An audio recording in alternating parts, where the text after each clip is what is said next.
नमस्कार साथियों, स्वागत है आप सभी लोगों का एक बार फिर से हमारे यूट्यूब प्लेटफॉर्म पर। साथियों, हम लोग पीटीटी और बीएसटीसी का जो 2025 के अंदर एग्जाम होगा उसके लिए यहाँ पर स्पेशल क्लासेज हम लोग शुरू कर रहे हैं। और इस क्लासेज में आप सभी लोगों को मैं शुरुआत में ये बता दूं, सबसे पहले हम लोग राजस्थान की हिस्ट्री कंप्लीट पढ़ेंगे, उसके बाद में कल्चर और उसके बाद में राजस्थान की ज्योग्राफी कंप्लीट हम लोग यहाँ पर पढ़ने वाले हैं। स्पेशली पीटीटी और बीएसटीसी के लिए बहुत ही बेहतरीन नोट्स मैनेज कर रखे हैं, जो कि किसी भी दूसरे कंपटीशन के एग्जाम में भी आपके उतने ही उपयोगी रहने वाले हैं। उसकी पीपीटी आपको हमारे इसी टेलीग्राम चैनल पर नियमित रूप से मिलेगी और इसका फॉर्मेट आप लोग देख सकते हैं। इस प्रकार का फॉर्मेट आपका पीपीटी का रहेगा। इस प्रकार के कंप्लीट नोट्स आपको हिस्ट्री, कल्चर और ज्योग्राफी तीनों सब्जेक्ट के इस प्रकार के नोट्स रहेंगे, जिनको आप बिल्कुल आराम से प्रिंट करवा सकते हैं। आप लोग यहाँ पर देख सकते हैं, ये इस प्रकार का, जैसे ये सिक्कों वाला टॉपिक है। तो कंप्लीट नोट्स आप लोगों को हमारे टेलीग्राम चैनल को आप लोग ज्वाइन कर लेना। उसका लिंक मैं कमेंट बॉक्स में पिन कर दूंगा। NRSD क्लासेज जिस नाम से हमारा यूट्यूब चैनल है, उसी नाम से हमारा टेलीग्राम चैनल है, उसको आप लोग ज्वाइन कर लेना। अब आज हम लोग जिस टॉपिक से शुरुआत कर रहे हैं, बिल्कुल छोटे से टॉपिक से हम लोग पहले दिन शुरुआत कर रहे हैं, और वो हमारा टॉपिक है अभिलेख एवं शिलालेख। यानी साथियों, हम लोग सबसे पहले एक छोटा सा आज टॉपिक करेंगे, उसी से हम लोग यहाँ पर शुरुआत करने वाले हैं। यहाँ पर देखिए साथियों, अभिलेखों और शिलालेखों में सबसे पहले यहाँ पर एक शिलालेख है, बड़ली का अभिलेख। अभिलेख और शिलालेख वैसे साथियों एक ही बात है। शिला पर जो लिखे हुए होते हैं वो शिलालेख है, और जो किसी दूसरे माध्यम पर लिखे होते हैं, चाहे वो ताम्र पत्थर हो, जैसे तांबे पर लिखा होगा तो वो ताम्र पत्थर हो जाएंगे। तो शिलालेख का ही, अभिलेख का ही एक प्रकार है शिलालेख। और सबसे पहले आज हम लोग जिसके बारे में अध्ययन करेंगे वो है बड़ली का अभिलेख। देखिए, बड़ली का अभिलेख अजमेर से हम लोगों को प्राप्त हुआ है। इसकी सन आपको याद रखने की वैसे जरूरत है नहीं। 443 ईसा पूर्व का ये यहाँ पर अभिलेख है। और इसकी महत्वपूर्ण बात यह है कि बड़ली का जो अभिलेख है राजस्थान का सबसे प्राचीन अभिलेख माना जाता है। राजस्थान का जितने भी अभिलेख हैं उनमें सबसे प्राचीन अभिलेख कौन सा है? ये बड़ली का अभिलेख है। और सबसे महत्वपूर्ण बात ये, जो कि कई बार एग्जाम में क्वेश्चन पूछा गया है, कि बड़ली अभिलेख से जानकारी मिलती है कि पुष्कर का प्राचीन नाम कोंकण तीर्थ था। कई एग्जाम्स में क्वेश्चन पूछा गया है, कोंकण तीर्थ के नाम से किस स्थल को जाना जाता है? तो वो है साथियों पुष्कर। इसी पुष्कर का जो साथियों ये अभिलेख है, इस अभिलेख में अजमेर और जो चित्तौड़गढ़ है उनके जैन धर्म के बारे में भी जानकारी मिलती है। ये तथ्य वैसे इतना इंपॉर्टेंट नहीं है। आपके लिए सबसे इंपॉर्टेंट जो तथ्य है, पहला तो ये कि बड़ली का अभिलेख किस जिले से संबंधित है? अजमेर। दूसरी बात यह कि इसका राजस्थान का जो सबसे प्राचीन अगर कोई अभिलेख है तो वो बड़ली का अभिलेख है, और इसके अंदर पुष्कर का जो नाम है साथियों वो हमें मिलता है कोंकण तीर्थ। तो एक अभिलेख हम लोगों का यहाँ पर कंप्लीट हुआ। अगला साथियों, ये जो बिजोलिया अभिलेख है सबसे महत्वपूर्ण है, और आपको हर तीसरे चौथे एग्जाम में इस बिजोलिया अभिलेख से क्वेश्चन देखने को मिल जाता है। बिजोलिया अभिलेख आप लोग जानते हैं भीलवाड़ा में है, और 1170 ईस्वी में साथियों इस अभिलेख की रचना हुई। किसके शासनकाल में इसकी रचना हुई? तो आप लोग बिल्कुल बता सकते हैं, सोमेश्वर चौहान के काल में साथियों। सोमेश्वर चौहान जो शासक था उसके काल में यहाँ पर इसकी रचना हुई। हम लोग यहाँ पर लिख सकते हैं सोमेश्वर। सोमेश्वर, तो इस सोमेश्वर के काल में इसकी रचना हुई। अब हम बात करें यहाँ पर कि आखिर ये अभिलेख मिला कहाँ से? तो यहाँ पर बिजोलिया जो साथियों यहाँ पर है क्षेत्र भीलवाड़ा के अंदर, यहाँ पर पार्श्वनाथ जैन मंदिर है एक, और उसी पार्श्वनाथ जैन मंदिर की दीवार पर इसको उत्कीर्ण किया गया। इसी कारण इसको नाम दे दिया बिजोलिया अभिलेख। असल में ये एक मंदिर है यहाँ पर, और इस मंदिर की दीवारों पर जो लिखा गया उसको बिजोलिया अभिलेख कहा गया। और कब लिखा गया इसकी आपको सन याद रखनी है, 1170 ईस्वी सोमेश्वर चौहान के काल में इसको लिखा गया। दूसरी बात यहाँ पर यह है साथियों कि इस अभिलेख का निर्माण किसने करवाया? तो दिगंबर संप्रदाय से जुड़े हुए एक साथियों जैन धर्मावलंबी थे, श्रावक लोलाक। ये लोलाक नाम आप केवल याद रख लेना। जैन श्रावक साथियों लोलाक है, जिन्होंने यहाँ पर इस बिजोलिया अभिलेख का निर्माण करवाया। अगली बात यहाँ पर यह है कि फिर इसका रचयिता कौन है? तो साथियों इसका रचयिता है गुणभद्र। गुणभद्र ने इसकी रचना की। रचना करवाई किसने? जैन तीर्थंकर श्रावक लोलाक। ये आपको याद रखना है। अगली बात यहाँ पर यह है कि बिजोलिया में जो जानकारी मिलती है साथियों, वो हमें अजमेर वेस्ट सांबर के चौहानों के बारे में जानकारी मिलती है। जैसा कि मैंने आपको बताया, बिजोलिया अभिलेख की रचना भी सोमेश्वर चौहान के काल में हुई, तो जिन्होंने रचना करवाई उन्हीं के बारे में जानकारी होगी। तो यहाँ पर अजमेर और जो सांबर के चौहान है उनके बारे में जानकारी इससे मिलती है। और अब तक की सबसे महत्वपूर्ण बात जो आपको याद रखनी है और उसको गांठ बांध लेनी है वो है साथियों कि इसी बिजोलिया अभिलेख में चौहानों को वत्स गोत्रीय ब्राह्मण कहा गया है। इसी साथियों अभिलेख में चौहानों को वत्स गोत्रीय ब्राह्मण कहा गया। वेरी मोस्ट इंपॉर्टेंट, आप लोग ध्यान रखिएगा। 3-4 चीजें हैं साथियों जो आपको ध्यान रखनी है बिजोलिया अभिलेख में।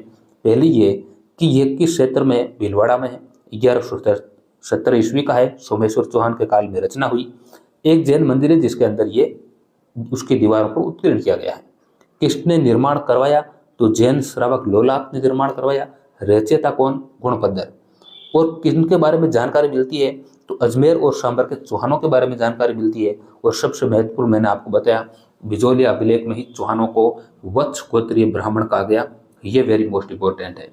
अब एक बात और यहाँ पर आपको ध्यान रखनी है इस बिजोलिया अभिलेख के बारे में, और वो है साथियों कि कुछ क्षेत्रों के प्राचीन नाम यहाँ पर इस बिजोलिया अभिलेख में मिलते हैं जो आपको यहाँ पर ध्यान रखना है। पहला तो है साथियों विंध्यवली। विंध्यवली का ही एक नाम मिलता है विजावली।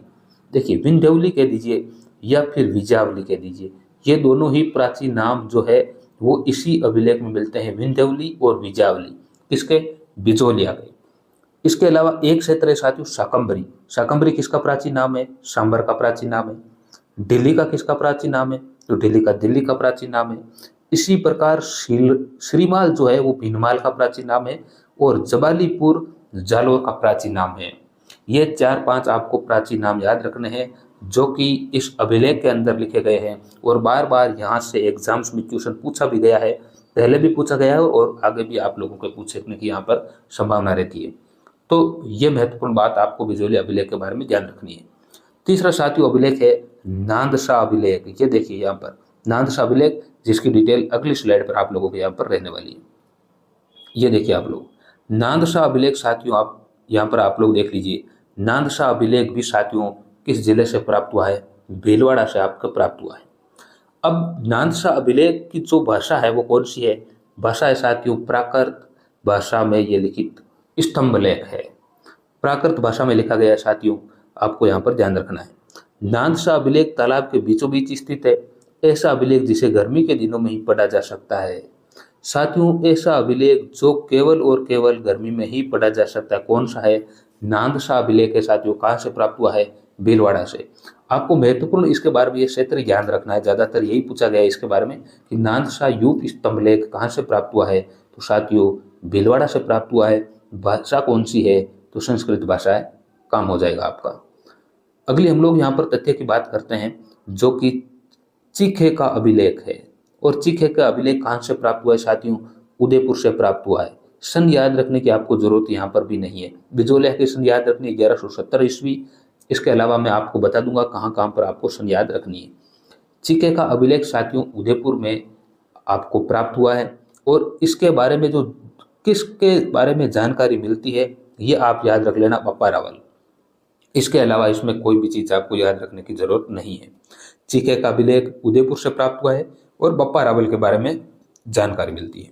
इसके बाद में साथियों सबसे मोस्ट इंपॉर्टेंट यहाँ पर एक और अभिलेख है जिसका नाम है गोसुंडी और नगरी का अभिलेख। साथियों ये दो अभिलेख है दोनों ही चित्तौड़गढ़ में हैं और दोनों ही एक ही जगह से मिले साथियों, इसी कारण इनको जुड़वा अभिलेख भी बोलते हैं।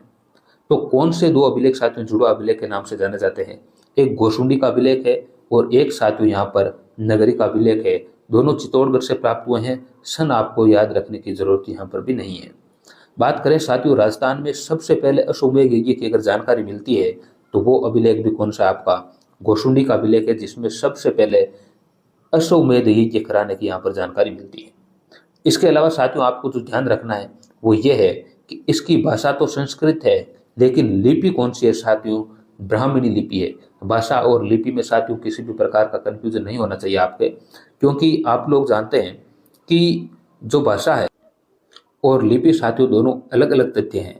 भाषा की अगर हम लोग बात करें, आप लोग जानते हैं हिंदी भाषा है लेकिन इसकी लिपि कौन सी है? लिपि हिंदी भाषा की देवनागरी लिपि है।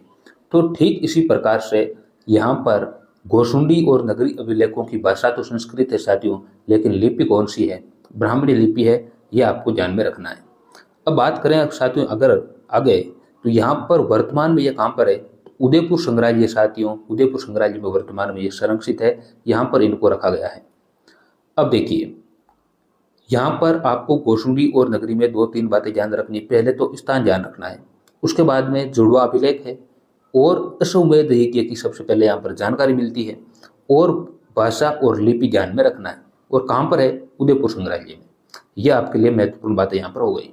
अब बात करें, एक यहाँ पर अभिलेख है बढ़वा अभिलेख, और बढ़वा अभिलेख के बारे में केवल इतना याद रख लेना साथियों कि 12 और कोटा में स्थित है। कहाँ पर है साथियों? 12 और कोटा में स्थित है। इसके अलावा एक आप चीज और ध्यान रख लीजिएगा कि जो वैष्णव धर्म है साथियों, इसके प्रचार प्रसार की जानकारी का प्राचीनतम अगर कोई स्रोत है तो वो बढ़वा अभिलेख है। कहाँ से मिला है साथियों? 12 और कोटा से। 12 और कोटा में साथियों बढ़वा अभिलेख है, और इससे कौन सी जानकारी मिलती है? वैष्णव धर्म के प्रचार प्रसार की सबसे प्राचीनतम जानकारी यहाँ से मिलती है। अब बात करें हम लोग साथियों आगे यहाँ पर, तो एक अभिलेख है श्रृंगी ऋषि का अभिलेख, वेरी मोस्ट इंपॉर्टेंट है साथियों। अभी तक हम लोगों ने 2 बहुत महत्वपूर्ण देखा, पहला बिजोलिया देखा साथियों, और एक हम लोगों ने यहाँ पर देखा था नगरी अभिलेख, जो भी वेरी मोस्ट इंपॉर्टेंट है। तो ये 2-3 अभिलेख आपको यहाँ पर ध्यान रखने हैं जो कि ज्यादा इंपॉर्टेंट है, गोशुंडी नगरी का अभिलेख और बिजोलिया। और तीसरा अगर कोई इंपॉर्टेंट सबसे अधिक आता है तो वो है श्रृंगी ऋषि का अभिलेख। यहाँ पर भी आपको डेट याद रखनी है, 1428 वर्ष, 1428 ईस्वी का यहाँ पर ये श्रृंगी ऋषि का अभिलेख है साथियों। मैंने इससे पहले बिजोलिया को आपको डेट बताई 1170 याद रखना है। दूसरी आपको ध्यान रखनी है श्रृंगी ऋषि का जो अभिलेख है ये 1428 ईस्वी का यहाँ पर है।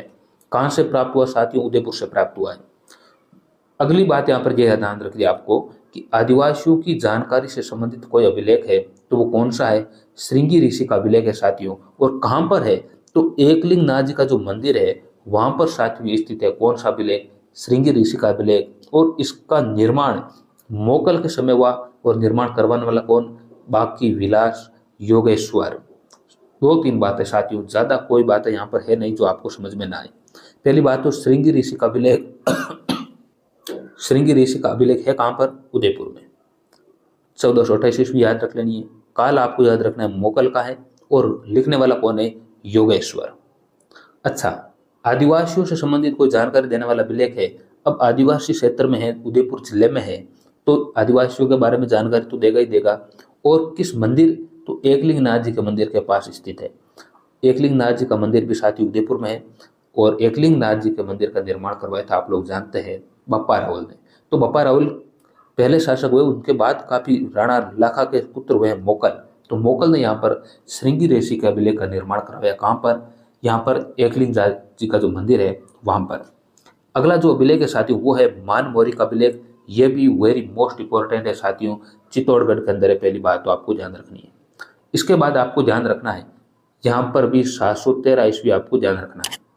अच्छा, इसके बारे में जो सबसे अधिक क्वेश्चन पूछा गया, एक तो ये क्षेत्र को लेकर पूछा गया, डेट तो अभी कभी पूछी नहीं गई, लेकिन जो सबसे अधिक क्वेश्चन अब तक पूछा गया वो ये है कि कौन से शिलालेख को कर्नल जेम्स टोड ने मानसरोवर झील के किनारे पर इनको मिला था। मानसरोवर झील के किनारे यहाँ पर मिला साथियों, यहाँ से इन्होंने इसको प्राप्त किया। और इसके बाद जब इंग्लैंड जा रहे थे तो जहाज में साथियों बहुत अधिक भार हो गया था, तो इसके कारण इन्होंने इसको समुद्र में फेंकवा दिया। यह आपको साथियों ध्यान रखनी है। तो कर्नल जेम्स टोड साथियों कौन से अभिलेख को समुद्र में फेंकवा दिया था साथियों? मानमोरी के अभिलेख को यहाँ पर समुद्र में फेंकवा दिया। ये आपको ध्यान रखना, यही एग्जाम का क्वेश्चन है, ये एग्जाम का क्वेश्चन है, ये एग्जाम का क्वेश्चन है। बस यही आपको विशेष रूप से ध्यान रखना है। अगली बात करें, यहाँ पर एक अभिलेख है सामोली का अभिलेख, जो कि उदयपुर से मिला है। यहाँ पर आपको क्वेश्चन याद रखने की जरूरत नहीं है। और यहाँ पर आपको ध्यान क्या रखना है साथियों, यह शिलालेख मेवाड़ के गुहिल शासक शिलादित्य से संबंधित है। सामोली के अभिलेख में साथियों मेवाड़ के जो गुहिल वंश के शासक शिलादित्य साथियों गुहिल वंश के जो संस्थापक हुए साथियों, संस्थापक कौन? गुहिल, और गुहिल के पिता थे शिलादित्य। उनके बारे में इस अभिलेख से जानकारी मिलती है। आपको विशेष रूप से इतना ही ध्यान रखना है, सामोली अभिलेख उदयपुर का है और मेवाड़ के गुहिल वंश के बारे में जानकारी मिलती है। इसके बाद में साथियों एक अभिलेख है गठियाला शिलालेख, जो कि जोधपुर का है। यहाँ से कई बार एग्जाम में क्वेश्चन पूछा गया है। बस इतना ही आपको ध्यान रखना है, गठियाला शिलालेख कहाँ का है? जोधपुर। आगे कुछ आपको अगर ध्यान रखना है तो आप लोग यहाँ पर देखिए साथियों, गठियाला अभिलेख साथियों यहाँ पर यह एक जैन मंदिर में स्थित है और जिसे माता की साल कहा जाता है। यहाँ से कभी क्वेश्चन नहीं आया लेकिन ये थोड़ा आप लोगों को ध्यान रखना है कि प्रतिहार वंश के शासक कुक्कुट का इसमें वर्णन मिलता है। प्रतिहार वंश के शासक साथियों आप लोग जानते हैं प्रतिहार वंश ने शासन कहाँ पर किया, मंडोर पर साथियों शासन किया। तो मंडोर के प्रतिहार वंश का जो शासक था साथियों कौन, कुक्कुट, इसके बारे में जानकारी मिलती है। घटियाला शिलालेख साथियों याद रखना है जोधपुर, इसके बारे में प्रतिहार वंश के शासक कुक्कुट के बारे में जानकारी मिलती है। इससे ज्यादा आपको यहाँ पर कुछ याद रखने की जरूरत नहीं है। शिलालेख साथियों बड़े बड़े जो शिलालेख सबसे अधिक एग्जाम में पूछे जाते थे वो हम लोगों ने पढ़े। इसके बाद में हम बात करते हैं यहाँ पर अभिलेख, अन्य कुछ अभिलेख है, केवल स्थान ध्यान रखना कि कौन सा अभिलेख कहाँ पर है। सबसे पहले आप लोग देखिए यहाँ पर एक अभिलेख है आदि वराह मंदिर का अभिलेख उदयपुर में है। आदि वराह मंदिर का अभिलेख कहाँ साथियों, उदयपुर में, आपको ध्यान रखना है। इसके बाद में एक है कणसुआ का शिलालेख कोटा में, केवल नाम याद रखना है, कहाँ पर स्थान ध्यान रखना है। आदि वराह का मंदिर आप लोग जानते हैं उदयपुर में है तो उदयपुर में होगा। कणसुआ अभिलेख कोटा में है। एक है साथियों यहाँ पर आप लोग देख रहे होंगे यहाँ पर बरनाला का शिलालेख जो कि जयपुर में है। बरनाला का शिलालेख जयपुर में, ये दो तो वेरी मोस्ट इंपॉर्टेंट है। आदि वराह उदयपुर, कणसुआ कोटा, नाम रख लेना।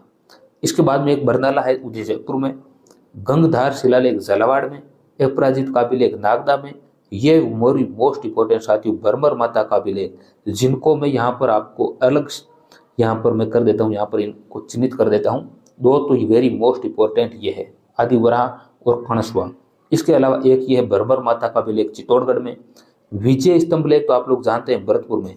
साथियों एक विजय आप लोग जानते हैं स्तंभ कहाँ पर है, एक चित्तौड़गढ़ में है। एक विजय स्तंभ जो है भरतपुर का, ये भरतपुर का विजय स्तंभ साथियों राजस्थान का सबसे प्राचीन विजय स्तंभ है, इसको आपको ध्यान रखना है।